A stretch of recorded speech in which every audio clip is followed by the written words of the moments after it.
अस्सलाम वालेकुम। आप देख रहे हैं current affairs vlogs. Topic discuss करते हैं पॉलिटिकल सिचुएशन का जो इस वक्त ज़ुबान ज़्यादा आम है, जो सूरत हाल फ़िलहाल चल रही है पॉलिटिक्स के हवाले से मुल्क की। तो ये यहाँ सूरत हाल पहुँची क्यों? अगर हम इन सारी जमातों को, इनके बयानिए को कंक्लूड करें तो हुकूमतों के बदलने को, हुकूमतें को लाने को, हुकूमतों को हटाने को, एक ही इदारे को ये सारी पॉलिटिकल पार्टीज़ जो हैं वो क्रिटिसाइज़ करती हैं कि ये एक इदारा ऐसा है कि जो ये सारा काम करता है, एक इदारे को मुल्ज़म ठहराती है।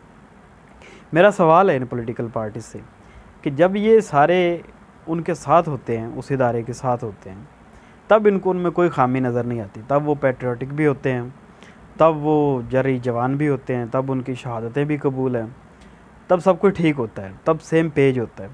लेकिन जब इनकी हुकूमत नहीं रहती, ये बाहर निकलते हैं, तो फ़ौरी तौर पे जो है वो गद्दार भी हो जाते हैं। इदारे जो है वो अपनी नाअहल भी इनको लग रहे होते हैं। तो ये सारा इनका प्रॉब्लम जो है वो सारा सियासी है। तो अगर ये वाकई ही सीरियस हैं इस मामले में, तो मैं आपको चल के बताता हूँ कि इसका हल क्या है।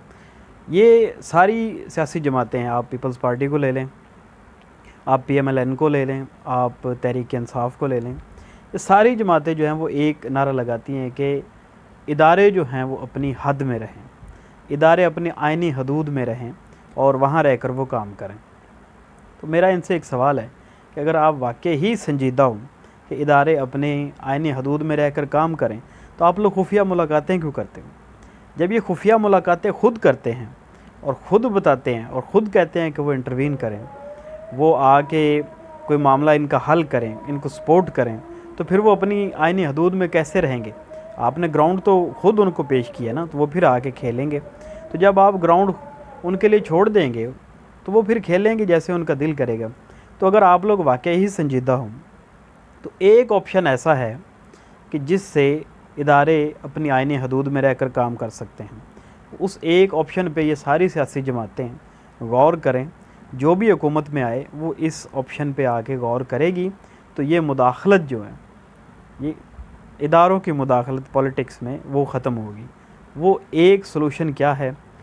वो ये है कि ये जो वज़ीर-ए-आज़म का इख्तियार है कि आर्मी चीफ़ को उसने अपॉइंट करना होता है, ये ही वो नुक्ता है जिसकी वजह से ये सारा मामला बिगड़ा हुआ है। अगर इस नुक्ते को ख़त्म कर दिया जाए, यानी इस इख्तियार को ख़त्म कर दिया जाए और इदारे जो हैं उनको ख़ुद ही ये फ़ैसला करने का कह दिया जाए कि वो अपने दरमियान किसी को देख के ख़ुद ही अपने डिसिप्लिन के तहत, अपने सिस्टम के तहत किसी को एक जो है वो अपना हेड तस्लीम कर लें, किसी को आर्मी चीफ़ बना दें।